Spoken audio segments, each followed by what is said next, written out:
Auzu billahi minash shaitanir rajim. Bismillahir rahmanir rahim. This is Ghazala Amin. I gave you the first lecture, and this would be the second lecture, and kind of getting into the beginning of what project management is all about.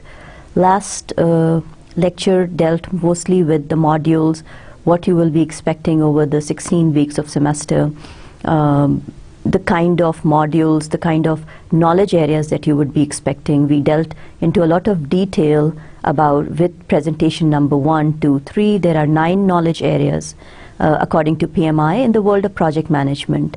5 phases of project management. Obviously we will go into a lot of detail over the next few presentations. Starting off, let's talk a little bit about where we are, what we are going to do, and get you into the details of what to expect when you talk about the world of project management, and what do you expect when you want to become a project manager. A lot of people just assume that the word manager will automatically be given as a title. Well, manager you do get the title of manager if you're managing, but you are so dependent on others that the first thing that you need to learn in the world of project management and as a project manager would be actually not one word but 2 words: being humble and humility. Kind of one and the same, but you are working with human resources and others will be doing the work for you. When we talk about project management, you need to kind of bow down and get the work done. One thing that I keep telling all my students over and over again, and you will probably hear more from me, is the world's best project managers are the ones that get into the details but keep themselves away from not interfering in other people's work. You get your hands dirty, that means you do get in. You have to understand what the work is all about, understand the people's problem, the human resources in particular. Well, there are many other resources, but human resources in particular, their conflicts, what motivates them, and that would be the start of you being a good project manager. Let's start. All good project managers and all good managers do understand that you start off a meeting or you start off a presentation with a good agenda. You need to be prepared for a meeting ahead of time.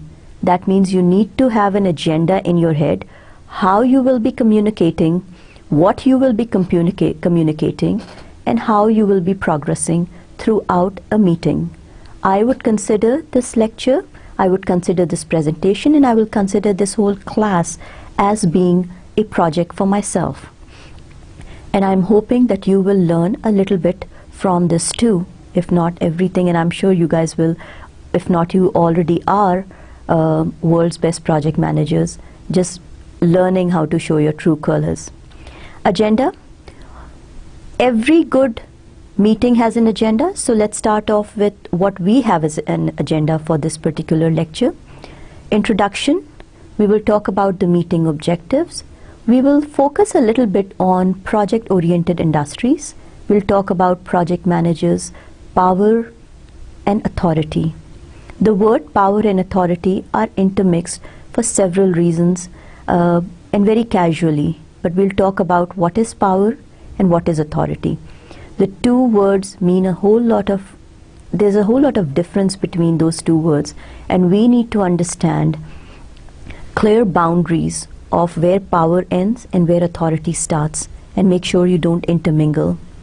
We will talk about project management disciplines. We will also talk about managing your stakeholders, and last but not the least, we will talk about the talking the talk and walking the walk, communication and project closure.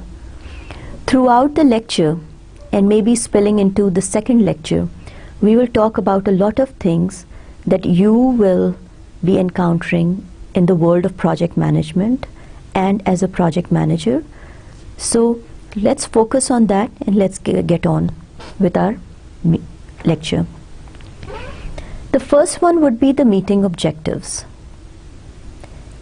I would like to introduce myself. I've already done my introduction, But let's start off, just because I have been associated with the industry, started off from being an administrative person, moving on to the world of project management, and then moved on as a project manager with the title of executive project manager, and in between being a program manager. And we would like to clearly distinguish the different roles that everyone has to have while you're in this journey, or while you're on the way of climbing the stairs. I would like to share my experiences and my own personal perspectives, and I'm hoping that you will, while you're listening to it, you will also feel and kind of think about what you're trying to achieve and where you are right now, what is your goal and what is your objective. One thing that you have to think about while you're attending this course is, what is project management and your insight into what it's all about. You wouldn't be able to share a whole lot of that with me in particular, but again, share that with your team members, share that with people who are around you, share your experiences, share what you have learned at your work site. So let's start with how did I get started? With an engineering background, I started off in the with the particular industry, General Motors, and I was working for a company called EDS, Electronic Data Systems. My first assignment was an area. Being an engineer, I assumed that when I go in, I will start working with control systems, I will probably be dealing with a little bit of coding, little bit of software development. However, I was put into an area which was the project management office. The first few months, I continued to complain about I was doing more of secretarial kind of work.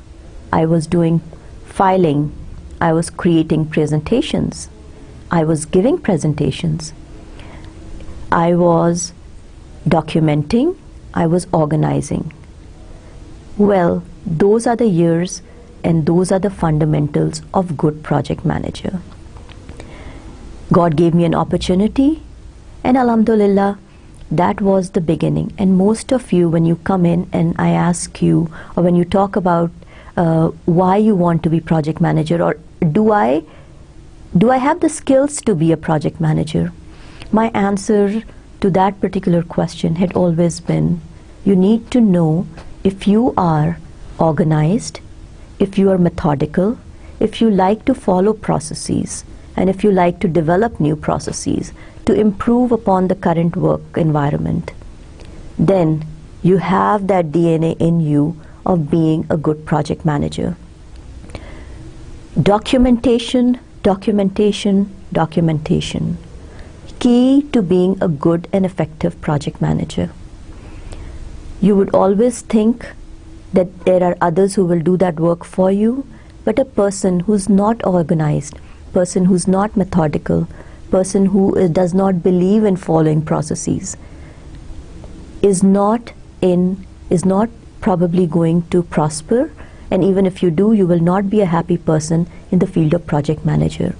These are the basic cores, these are the basic requirements of this particular field. Moving on, throughout the life of starting off in the field of project management, we continued on not just the documentation, then you start dealing with small projects. Those were the tasks or the subtasks in a big project environment. In a complex project or a program, these were smaller tasks, or you can also fondly call it projects. We will talk about the definition of a project. How to divide a big task into smaller tasks, subdividing into activities that were actually assigned to a person or a resource. Division, the subdivision. started me off in the field of project manager, being methodical, abiding by the time deadlines, abiding by the cost for that particular project or a subtask, keeps you going into the field of project management. One of the things that you need to learn, and that may be true in every field, more so in project management, is you have to continue to learn new certifications, new methodologies, new assignments, new tasks, new tools and techniques, new software that keeps coming in. You have to be ready to actually keep going and continue to learn. If your head and your mind gets saturated, and if you're too busy handling issues on a day-to-day basis, and you have no time for further learning and further education in the field of project management, then think of yourself in a deadlock situation. To grow in project management, you have to be open to new world, new changes, and new things that continue to keep up and keep coming in. Certifications. I personally am PMI certified, which is a project management institute. We talked a little bit about it in the last lecture. PMP certification, which is a project management professional certification, is an industry certification which is very coveted. In Europe, there's a Prince2 certification, and there are different certifications that continue to brush you up, brush your experiences up, that tells the world and that tells the next person that you do understand what project management is all about. For newcomers that are actually using this as a vehicle to get started in the work industry, you need to understand that the certification get you started, get you inside the door, because the person that is reading your resume, the person that is reading your CV would assume that you have the credential, that you know what project management is all about. One example that I give to a lot of my students is, assume that you're standing in front of a car. If you have the key in your hand, your certification is like the key in your hand. People standing next to you would assume that if you have the key, you own that car and you know how to drive it. The car is project management. The tires, the seats, the engine, these are the knowledge areas of project management. People would assume that you know how to drive the car because you have the key in your hand, which is your certification, your project management certification, or your MSPM degree, or any other degree that you have, or your education in that field. The car, you would know where the ergonomics or where the seats are. The education will actually tell you all that information. Where the keys, where the seats are, where the engine is, you would know all that from theoretical perspective. Learning how to drive a car is your experience. The experience is something that cannot be taught until and unless you go out and deal with the issues, deal with the conflicts, learn how to motivate your people, your team members, work with people, get the work done from human resources.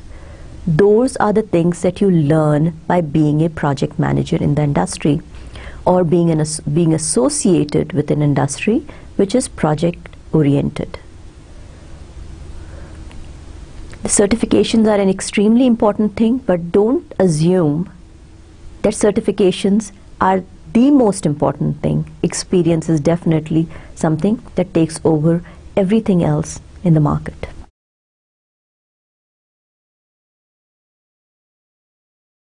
I will lovingly call you guys, everyone, my team. For a project manager, which I am, The passion is working with a team and ensuring that the team does the work for you. So, from probably this point on, I will fondly call you my team, and you are a team member. Couple of things that you need to take or you need to think about after this lecture is, does your project team like you, and why do they like you? If you're not in the workforce in a project-oriented industry right now, think about your qualities. Think about the perspective that I gave you. Think about the skills that I assume are the critical skills for you in the field of project management. Do you have those? Do you like making a checklist? Do you like getting work done in a timely fashion? Or are you one of those people that says, the world will not collapse if it doesn't get done tomorrow. I will do it day after tomorrow. Procrastination. Those are not ideal skills for a project manager. Are you organized? Are you methodical? Again. Do you like to get work done in a timely fashion? Again, repeating myself.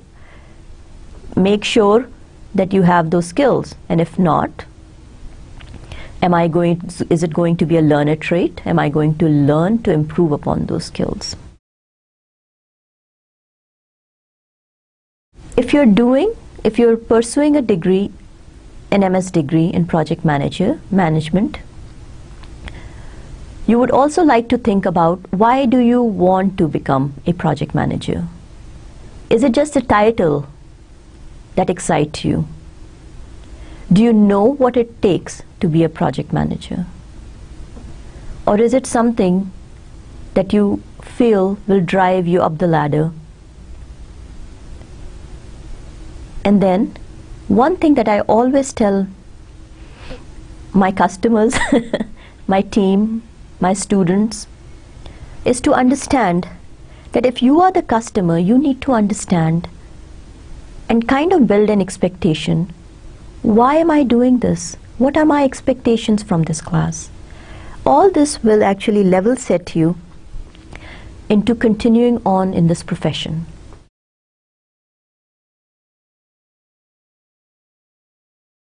The course layout was given to you in the last lecture, but I will just reiterate it for a little bit because we talked a lot about different things and I didn't want to overwhelm you with the details in the first lecture. There will be 16 lectures over the semester. There will be a midterm. There will be an assignment.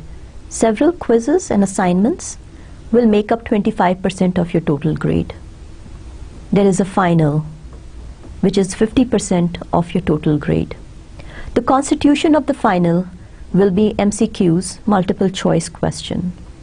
These multiple choice questions are very close to the industry certification, very close to the standards being followed by industry certifications, and in particular PMI. When you do have little case studies with multiple choices, you will realize that there are two very close answers that are the right answers. However, there's always only one right answer. In the field of project management, there is no black and white. There are lots of grays in between. There are situations that you take more of the left turn, even though you know that the right way is the straight way. But to get the work done, you have to bend a little bit backwards to ensure that the project priorities are met. Project priorities in a project manager's life takes the center stage. We bend backwards and we bend forward. But one thing we need to understand is that the professional ethics need to be maintained in all situations. We are all professionals, and this is probably one of the strictest professional discipline. I love to call it the open door policy, but there is no communication, back and forth interaction between us. But one thing that you need to do is use these lectures as food for your thought. What I am trying to convey to you and what you are thinking out there, there has to be a middle ground. What I am trying to convey to you and what you are absorbing from these lectures will lead you to a successful start in the world of project management. When we talk about project management, it's a critical professional discipline. And the reason is that you need to be a professional in a lot of aspects. Timeliness, knowing what you're doing, how you're saying it. You cannot just say things because you feel like saying things. You are a professional in every way. You plan out what needs to be said in a meeting. You absorb a lot of information from the customer, and you never are allowed to utter a word whether you like it or not. Your dislikes cannot be said aloud. These are the things that we all need to understand, that as a professional, when we claim ourselves being a professional, these are things that are taken for granted with us. One thing you always need to understand is the optimism that is conveyed through you, through your personality, is always out there. You need to dress up well, you need to smile, you need to show the positive offbeat, you need to make sure that your personality gives the perception of out there, ready to do the work. The glass is always full, half full, for a project manager. You can have security issues, you can have things falling apart all around you, but you would always have that decorum. You would always be out there inspiring your team to continue to do the work, inspiring your team to be optimistic, motivated at all times.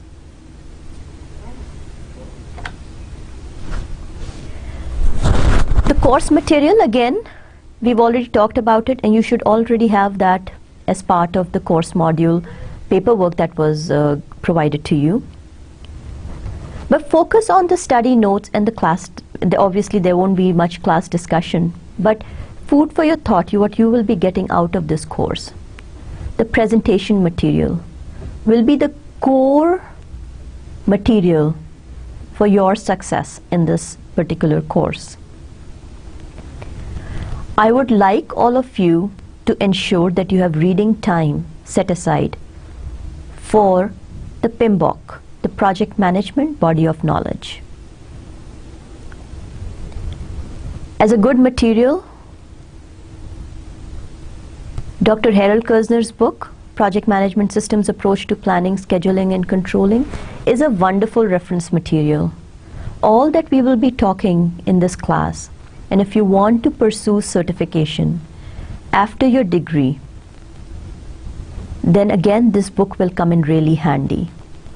The two books are considered good material if you are actively in the workforce. It will make you a better person, it will make you a better professional, it will give you a little bit of techniques of how to deal with project issues. It does have a lot of case studies built within it. So I would say it will make you a better project management professional. But the first three are in kind of a chronological order of importance to pass and do better in this class.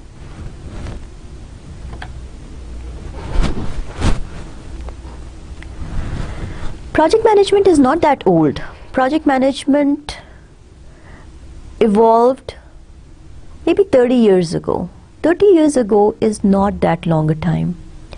Project management started off in the field of engineering, in particular the construction industry.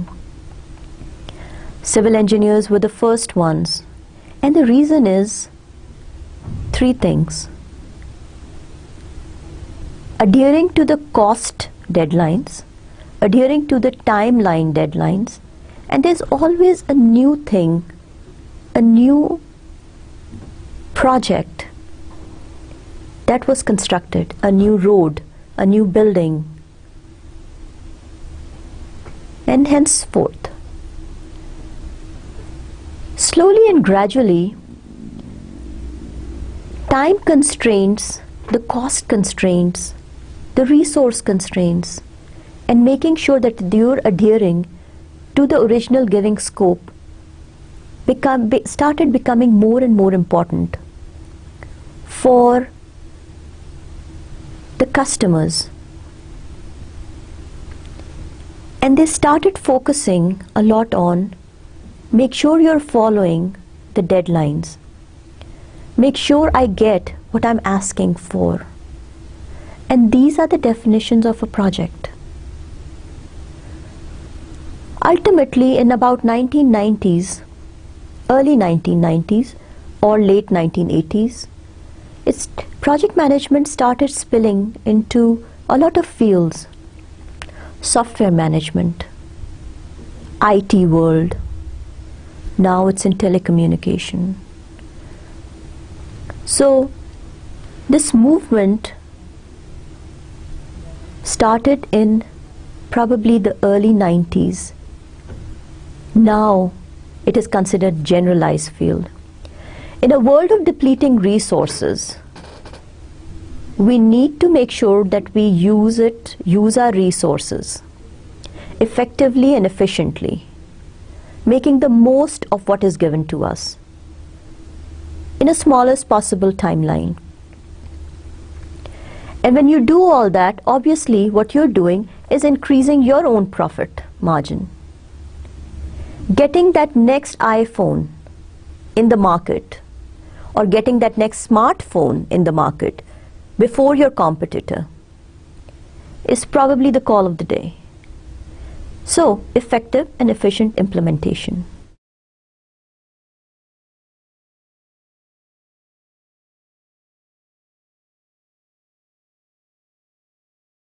I wish I had more time to talk about this because I'm very passionate about project management and the areas of project management.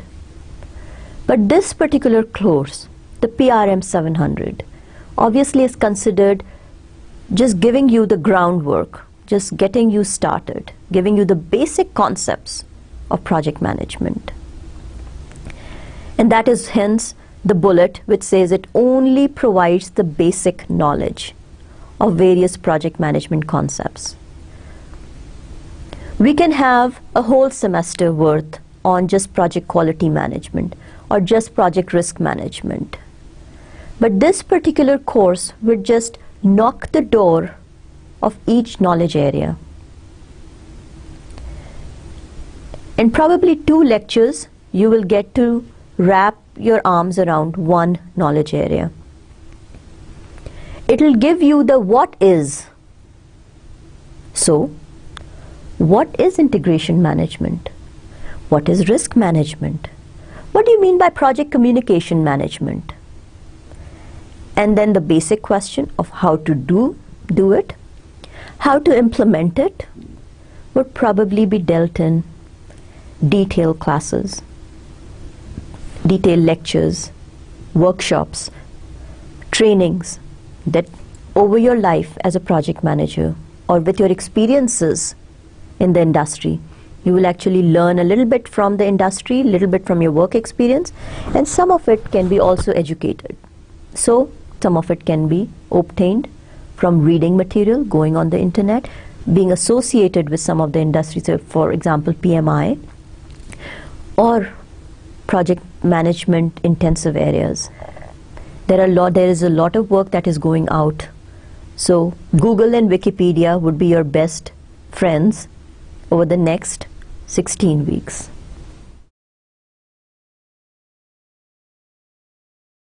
Who should study project management? A lot of you will be asking that question, and why am I studying project management? And we also have our own theory of who should be actually studying project management.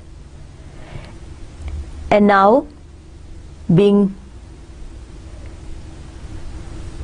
driven from the late 80s to the early 90s of actually I would call it the basic evolution of formal project management education to this day of everyone needing project management education, because everyone considers their work a project. So anyone who is directly or indirectly, you don't need to have the title project manager to be studying this. Anyone who's actually dealing with the issues, dealing with the concept, dealing with word project. Anyone who is directly or indirectly dealing with initiation, planning, implementation, monitoring, evaluation, and or controlling of a project. If you hear the word project and you are a member of any of these phases or the processes of a project, then you need to be exposed to formal project management education so that you understand the lingo of it. We'll put a little pin on the word lingo and then we'll come back to it. If you are, again, directly or indirectly involved in a position which involves a substantive level of decision making, responsibility, communication, and coordination, you should be thoroughly familiar with all the subject areas, methodology, processes, and tools and techniques of project management. There are so many tools and techniques of project management. If you go into a bigger industry, if you are exposed to one of the Fortune 500 companies, you will find out that each one of them have their own methodology of how work should be done, of how a project should be run. But one thing that all of us need to understand, that if you understand the basic concepts of project, no matter what methodology is asked of you, you know it. A good and common project management knowledge platform will increase the likelihood of project attaining its goal within time and budget. A thing to remember is that if you are educated project manager, and if you understand the processes, if you know things that need to be done in a certain sequence, if you know the importance of adhering to the timeline, if you understand the importance of meeting your objectives, does that make you a successful project manager, or does that make your project a success? And unfortunately, the answer is no. Well, you will question why. If you know the processes and you're doing certain things in certain order, yes, the likelihood of your project being successful increases. But projects can be troubled projects, or projects can be failed projects for multitude of reasons. I'll give you a number right now, statistics, of I think recently that number may have changed a little bit, but about 65% of projects in this world are troubled or failed projects. That means only 35% projects and programs are successful. That's a huge number of troubled and failed projects. So are there not good project managers out there? There are multiple project managers. There are loads of good project managers out there, very, very conscientious kind of project managers out there. But the reason is that the project can fail because of multiple other reasons also. We would like to talk about a lot of other things, but let's move on with that understanding that if you know the process, that then there is likelihood of your project being successful. You will do the right things in a right order, and at least from communication perspective, from documentation perspective, you have done what was needed to make your project successful. And inshallah, you will be one of those project managers whose project kind of always falls into that 35% category.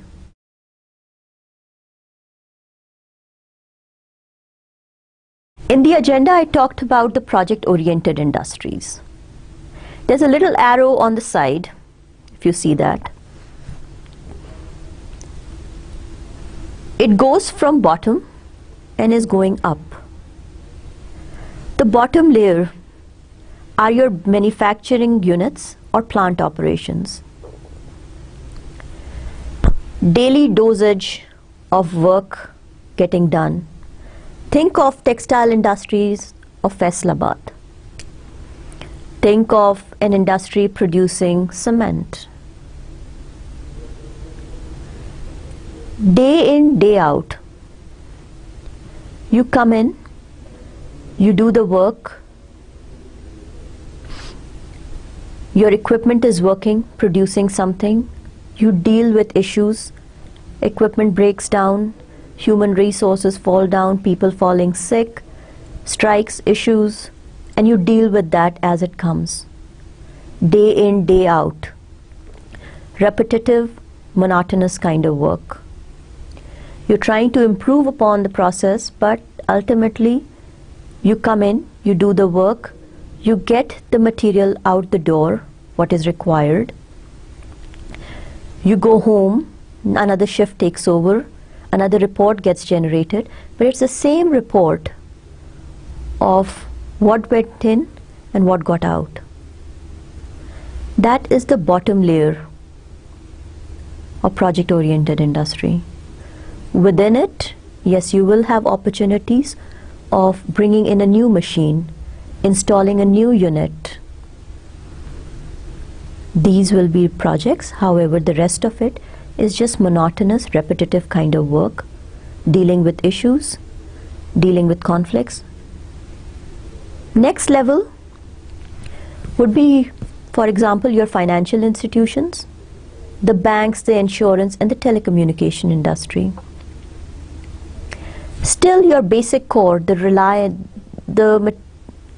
what you are reliant on as making your numbers out there is the day in, day out of providing service. This is probably the next level of reaching within the project-oriented industry. This would be the next level. Obviously, in between, I would like to point out that what we are seeing as project management professional nowadays is a lot of emphasis on NGOs and why they are trying to meet and why they are trying to become more and more project-oriented these days. So, between the financial institutions and the construction and the next bullet, I would like to put in another category of NGOs. It is monotonous kind of service providing industry, but they are trying to come up with a project scope, meeting the goals and producing some tangible results and ensuring to the customer that yes, we met the goals, this was the timeline, this is how we started, and this is where we are. Moving up, construction, architecture, new product development. Think about it. When we built the 7th Avenue, there was a scope. The project manager must have been given a deadline. Any road, right? This is January 2000 something. And in the next 12 months, I want the 7-kilometer road built. Timeline, scope, 4 lanes going up, 4 lanes going down. I will give you 50 crores for building it. Again, these numbers are obviously all hypothetical numbers. Another one, build a new home. It's a 6-bedroom house on 2,000 square yard plot. Unique in its construction. I want 3 bedrooms attached, 3 bathrooms attached with the bedrooms, One will be outside. I want a small little powder room on the side. Very, very unique requirements of the customer. Let's put an underline on that word unique. I will give you 1 crore to build this house. And it has to be done, completed, so I can move in the next 15 months. Very strict guidelines, very strict constraints given to the project manager. And all within managing customers' expectation, keeping the customer happy. We are all driving ourselves to effective and efficient implementation of our resources, making the customer happy, meeting the constraints of time, cost, and scope, meeting all of those constraints of a project. And ensuring that it's extremely important to deliver these objectives to a happy customer. So the epitome of it. Where are we when we think about the epitome of project-oriented industry? NASA or Department of Defense. Think of a scenario. It took NASA billions of dollars to launch that space shuttle on July 13th. Billions of dollars, millions of hours of work, by hundreds of resources, and all eyes, including the President of USA, with billions of eyes watching this all across the world, making sure that it does launch not only on July 13th, but at 12:05 p.m.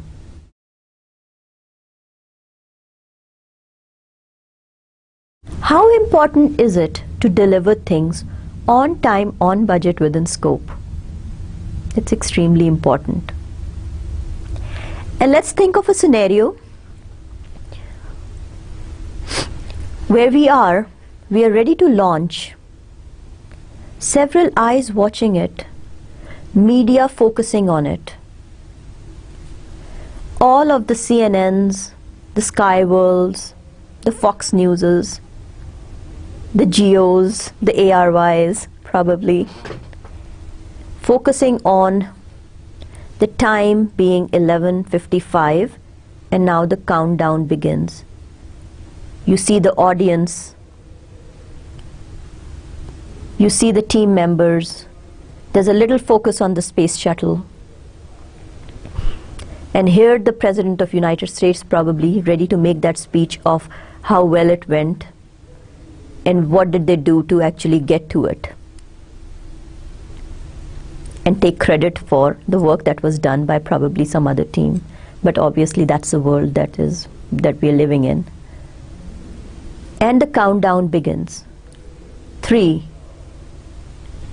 2, 1, and nothing happens. There will be a moment of silence. People expecting that maybe a miracle will happen, and in the next 2 seconds it will go blasting off. If that doesn't work, then there is that frenzy out there, people wondering what is going on. And then the next shot you see is amid 5 minutes of advertisements, there's this person with probably sweaty forehead coming out, and who is that person that the TV or the CNN anchor will be talking to? Probably is the project manager. And here is that project manager who will not start complaining about how this organization didn't do things right, this organization didn't do things right. Because again, repeating what I said in the earlier lectures, a good professional project manager does not play blame games. If you're focusing on the project-oriented industry and you think that you're at the epitome of it, then you're probably talking that person in front of the CNN anchor is probably one of the better project managers out there also. He or she will not play the blame games of saying Tom did not do it, or Ali did not do it, or Usman didn't do it.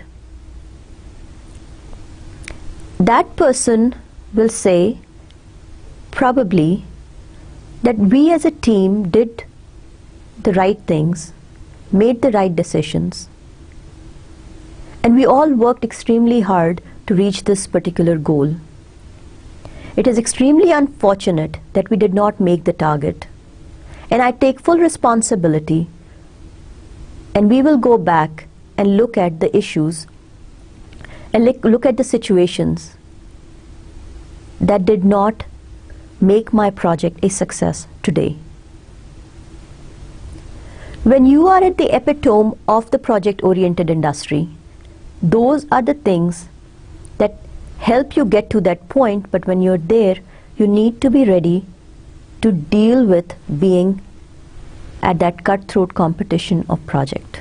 A lot of us love the term manager, and especially when you're entering into the professional field. You have a good degree, you have a master's degree. Next thing you want to do is get a comfortable office with a window seat. Hopefully a piano outside your door where you can ring the bell and somebody will get you a cup of tea. And we assume that the easiest way to get into the industry in that situation will be through a project manager title. Project manager is probably none of that. Yes, it does get you probably an office with a lot of clutter, a lot of paperwork, emails coming in at odd hours of the night, phone calls. You're out on your vacation and people call you in distress, and you are in a corner trying to calm that person down and making sure you line up other resources to take care of the work. All that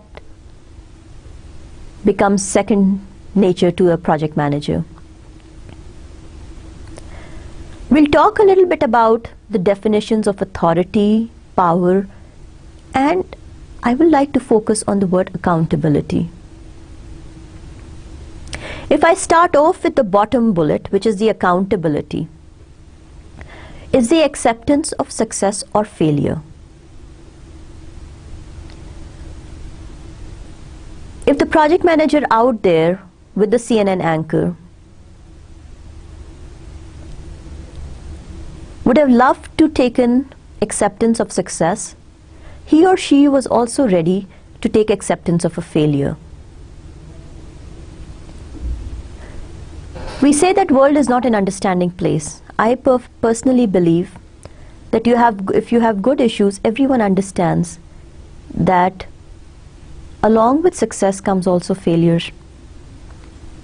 And if you have good situations, if you have good explanation of why certain things did not work out, people would understand. But you have to have documented reasons for that failure. And the only reason why, or the only way you can get to that, is through strict adherence to documentation, strict adherence to following the processes, and strict adherence of understanding what went wrong. And if you have a trail of documentation, then it's easier to get to the point of failure also. Acceptance of success is very easy, because when there is a success and a track record of success, believe me, along with you, everybody up there who are the program managers or the executive managers or the sponsors would all love to take credit and take a piece of that success, and rightly so. Project manager's job is to do things well, and when they are done well, you have made worth of your designation. If you're going from bottom, let's talk about power right now. Power is something that is not given to an individual. You have to understand and know the definition of power.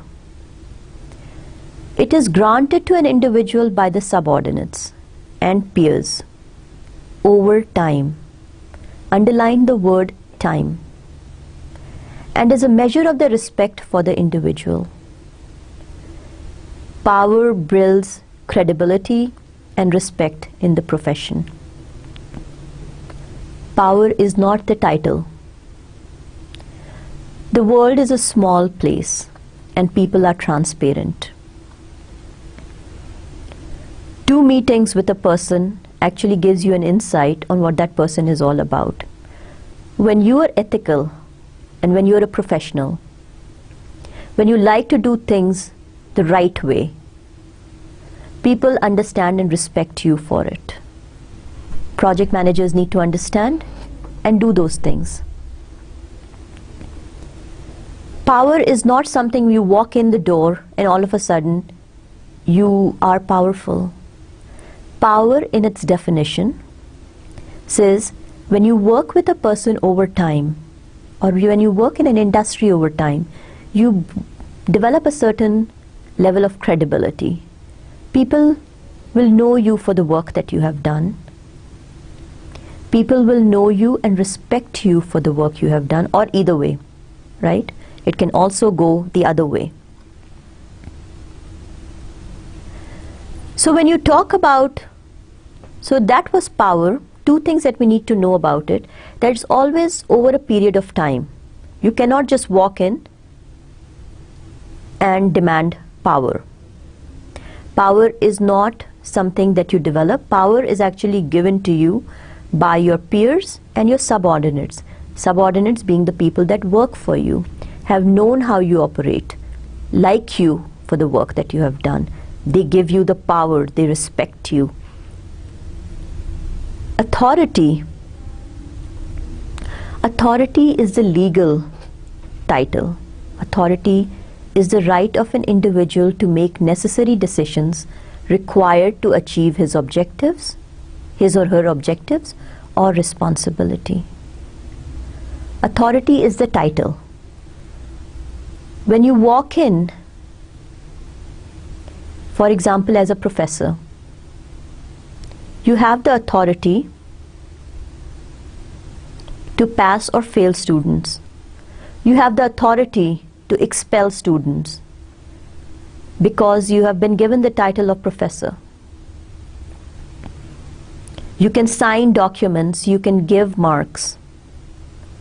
Power, again, the moment you walk into a classroom, you are not given the power. Over time, your students will like you or dislike you by your method of teaching, your passion, your integrity, and they will give you the power. Your peers, they will know what you are capable of. Do you run the show successfully? Do you have that integrity? Again, they will give you the power. It's always over the period of time. But your title, your role is the authority. Authority is the legal binding. You can actually sign contracts because you have the authority to do so. If you're not a professor and you still have that knowledge, you'll still have that experience, people respect you people respect you as an individual because of your ethics or your professionalism, but you don't have the title, then yes, you do have the power to get a lot of work done, but legally you cannot sign contracts because you don't have the title to do so. Very, very important to understand the difference between power and authority in the world of project management. A lot of people get the work done, but they do not have the authority to sign legal contracts.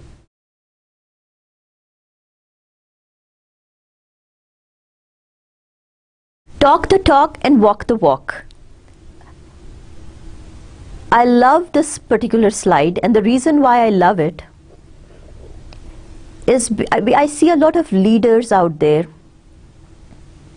who talk about integrity, who talk about ethics, who talk about professionalism, and in their daily dealings, day-to-day dealings with people or their profession, you see a contrast, you see a lot of contradiction between what they're saying to what they're practicing.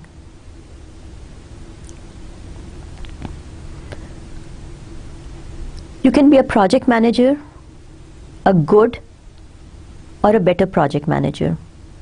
Will actually be how you show professionalism or how you demonstrate professionalism by your own ethics, by your own way of dealing with people.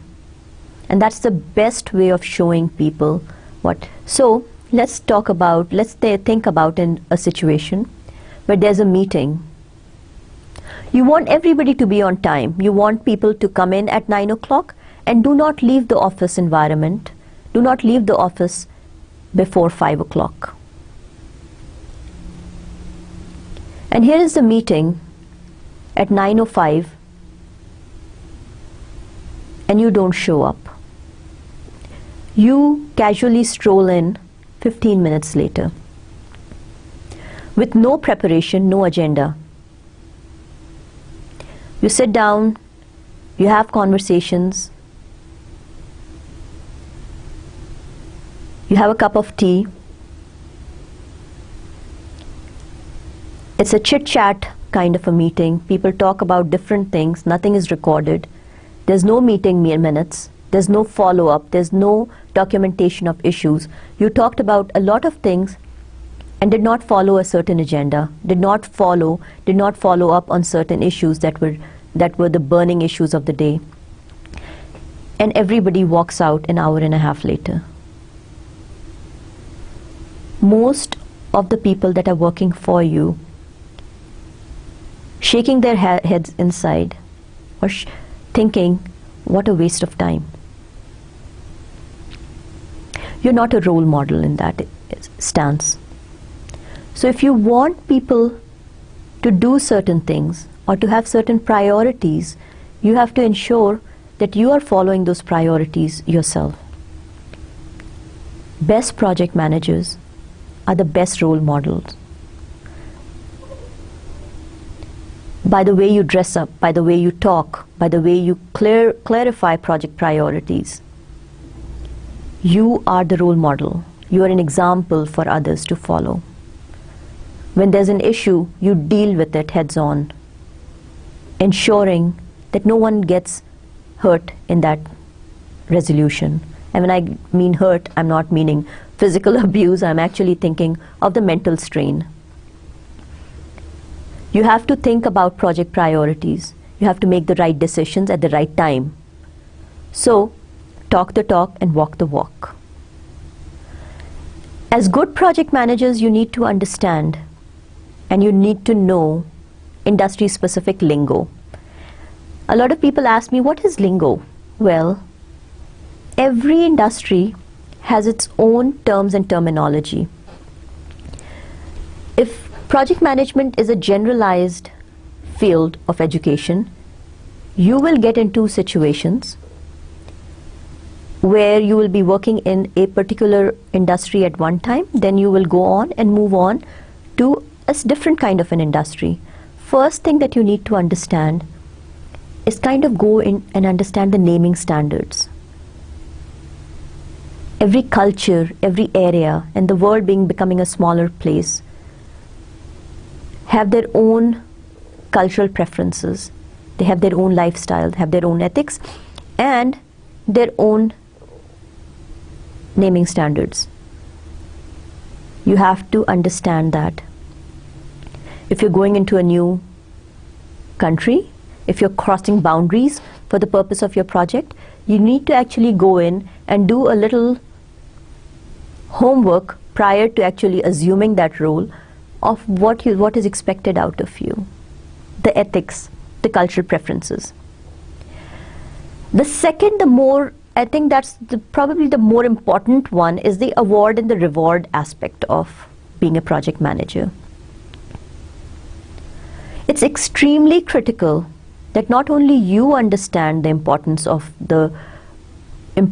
of meeting the time, the budget, and the scope of the project, but you need to ensure that each member of your team understands the importance of completing not only the deadline of the ultimate project timeline, but also every task.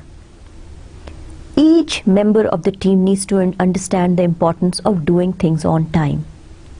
And why is it so important? And where does your project, being a little project and on this big horizon of program, where does your project fit in? Every project team member needs to understand the importance of doing this little segment, and understanding that if this little segment does not work, the whole program may collapse. And this is the part, sadly, that we miss out as project manager. We understand the importance of it ourselves, but we forget, or sometimes I hate using the word ignore, but that is what we tend to do. We ignore the importance of relating the importance of our project completing and meeting the deadlines to our project team members. And ultimately, the whole concept of, the world will not fall apart if it doesn't get done today. I have an important family obligation to go meet. If this report doesn't get done today, or if this task doesn't get done today, it doesn't matter, I'll complete it tomorrow. Major headaches, major heartaches for a project manager when your team responds to your deadlines in that aspect. Using your cultural influences to your advantage. अभी थोड़ी देर पहले मैंने बात की थी कि जब आप geographical boundaries को cross करते हैं अपने projects के लिए, so you need to understand where you're going, how you're doing things. जो बहुत important cheese, if you're going into Japan, there are very strict guidelines to follow. In some of my projects, there were Mexican projects, and we had to deal with Mexicans. थोड़ी बहुत उनकी जो आदतें थी वो हम लोग जैसी थी.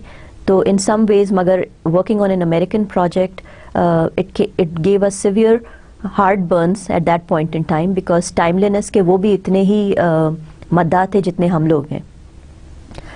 मीटिंग्स में थोड़ा देर आते थे, और जब आते भी थे तो हंसी मजाक के मूड में होते थे. एक दफ़ा भी नहीं अपोलोजाइज करते थे कि sorry we were delayed, or what was the reason of being delayed, or make sure that next time I will not do that. Things that gave us a lot of heartburns in the initiation factors of the project. Magar cultural influences can also work to your advantage, and you need to understand what those influences are. Sometime inviting people over to dinner at your house, actually get them going to break that ice. Working with people, having a little chit chat in the beginning of the meeting gets them going in your favor or in your project's favor. But what are those conversations? Depending on the geographical boundaries, you need to understand. And more, we are actually a nation which is crossing boundaries more these days than a lot of other nations.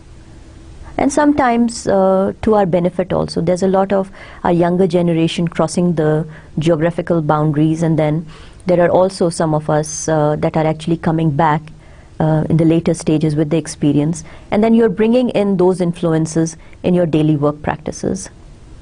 What we need to understand that those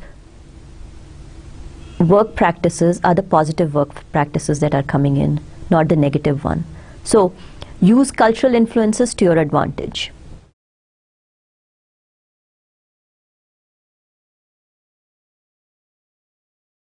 अब हम आखिर करते वक्त एक चीज़ सोचना चाहिए हम सबको कि what kind of project manager are you, and if you're not already a project manager, what kind of project manager will you become? अच्छा, 3 तरह के, इसको 3 कैटेगरीज में डाला गया है. एक तो ये होता है कि एक्सीडेंटल प्रोजेक्ट मैनेजर. आप किसी इंडस्ट्री में काम कर रहे हैं and you are a good worker. You tend to go get your work done in a timely fashion.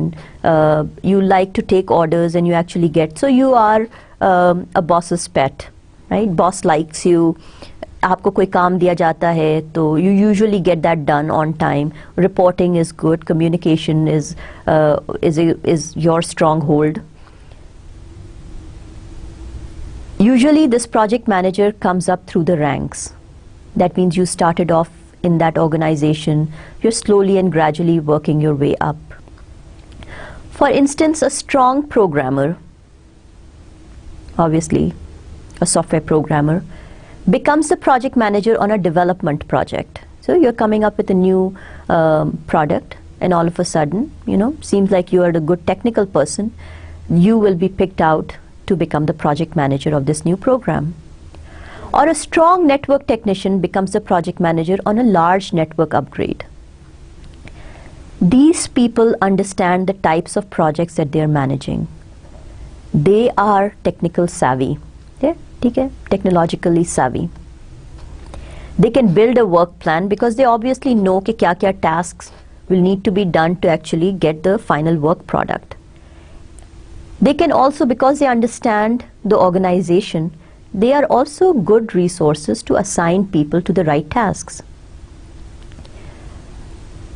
What they don't have, and again this can vary in different situations, but in this particular example we'll assume that what they don't have is a lot of project management discipline.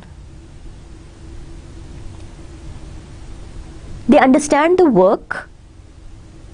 They know the people within the organization that will be good to do each of those individual tasks, but they don't understand the overall project management discipline. What processes need to be done in a certain order? How to communicate with your stakeholders? Sponsor relationships. ये जो चीजें हैं हो सकता है कि इनमें कम हो. And yes, again, it's a learner trait. If you learn it, you can actually become a better project manager. मगर अभी जो good technical resources होते हैं, उनको हम लोग generally अपने industries में जो आप general देखा गया है, उनको एक नए product के लिए project manager बना के रख दिया जाता है. फिर second category किनकी होती है? These are good project managers. इनको good project managers हम लोग refer करते हैं. These are the project managers that understand that successful project management requires you to manage issues, scope, communication, risk, etc. अब हम लोग ये सब जो बातें कर रहे हैं, from the 2 lectures अब तक आपको ये सुनने में आ रहा होगा, पता चल रहा होगा कि scope, communication, risk, ये सब क्या चीज़ें हैं? ये project management knowledge areas हैं. And that project manager understands the importance of doing these things and making sure that a risk is identified, that there is a document where we identify all risks. On a regular instantaneous kind of a situation, you actually go through your risks, और जब वो issue बन जाता है तो हम लोग उसको issues document में डालते हैं, we resolve it. We are actually keeping track of all the work that is going on for that particular issue, and it's all documented in one place. And while we are doing it, on a regular basis, the sponsor or the stakeholders, the upper stakeholders, are actually understanding what is going on. So they are also aware of this issue. और जब वो issue बड़ा हो जाता है और हमसे manage नहीं किया जा सकता, तो हो सकता है कि वो कोई change बन जाए. And at that point in time, your customers will be more receptive to it because they've known about this as a risk and then as an issue. So now they're understanding that yes, it's not a surprise. So I'm going to sign up and I'll take care of it. ये good project managers हैं. जो world's best category of project manager होती है, वो होते हैं proactive project managers. It's the third type of someone who has made that mental transition to apply his or her discipline, and the discipline being the project management discipline, on a proactive and ongoing basis. Good project manager सारे वो काम करता है जो किताबों में लिखे हुए हैं कि ऐसे ऐसे करना चाहिए. प्रोएक्टिव मैनेजर जो होता है वो रिस्क को रिस्क के वक्त ही डील कर लेता है. He or she has a mitigation strategy for the risk. So sometimes that risk never becomes an issue. An issue never really becomes a change, in a situation. Proactive manager जो होता है वो issue या उस काम के होने से पहले उसको पता होता है कि ये होगा और वो he or she takes care of that situation. So ये जो 3 levels हैं, accidental, good and proactive, it'll be nice for you to sit back and think of a situation where you have been put in as a project manager, or come up with experiences or situations where you know people who can be put into each one of those categories. I know multiple accidental project managers and I know multiple good project managers. Proactive project managers are very few in this world. And hence, kind of summarizing it, the 65% project kind of falling into the troubled or failed projects, and 35% kind of being claimed as a successful projects. और जो successful projects होते हैं, उनके जो project managers होते हैं, वो भी successful होते हैं. They are the learned project managers, know what project management field is all about, like to do what they're doing, love documentation, personal ethics की बात आती है, professionalism, integrity, their own integrity, and the passion of doing the work right. The important thing of the most is having the passion to actually take up something, create something new, get it done on time, launch, successful launching of it all. ये एक वो ऐसा high है जो good project managers always feel that. It's the thrill of getting the work done right the first time. अभी तक हम सिर्फ जनरल प्रोजेक्ट मैनेजमेंट की बात करते आ रहे हैं. Important discussions, important theory, important concepts that are being built to actually start you on the right foot. So the terms and terminologies are not very new to you when we actually start diving a little bit deeper into the sea of project management. I wish you all the best, and inshallah we'll see you next time in the 3rd lecture. Goodbye, take care, and please make sure that you go through not only through the PowerPoint slides, but go through the reference material and start doing a little bit of read up and write up on what project management is all about. Google and Wikipedia again will be some of your best friends to get some of that information. There is a world of knowledge and information out there for you, and you have to go grab it. Some of it will come from your own experiences.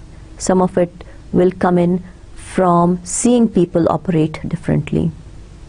और ये जो सारी चीज़ें हैं, ये आपको aware करती हैं कि how to be the best in the field, है ना? सिर्फ ये चीज़ें नहीं जो आप सिर्फ किताबों में पढ़ के सीखते हैं. प्रोजेक्ट मैनेजमेंट एक ऐसी चीज़ है जो आप दूसरों को देख के सीखते हैं. You always need to have role models. You always need to have ideals. Make sure the ideals that you're building up have the ethics, the professionalism and the integrity. And they are the right ones for you to be your role model. Don't choose wrong role models, because ultimately वही वाली बात जो मैंने अभी भी कही है, इंसान ट्रांसपेरेंट है. 2-3 मुलाकातों के बाद लोगों को पता चल जाता है कि where you stand. Talk the talk, walk the walk. Be a role model for others also. Allah Hafiz, and I will see you next time. Goodbye.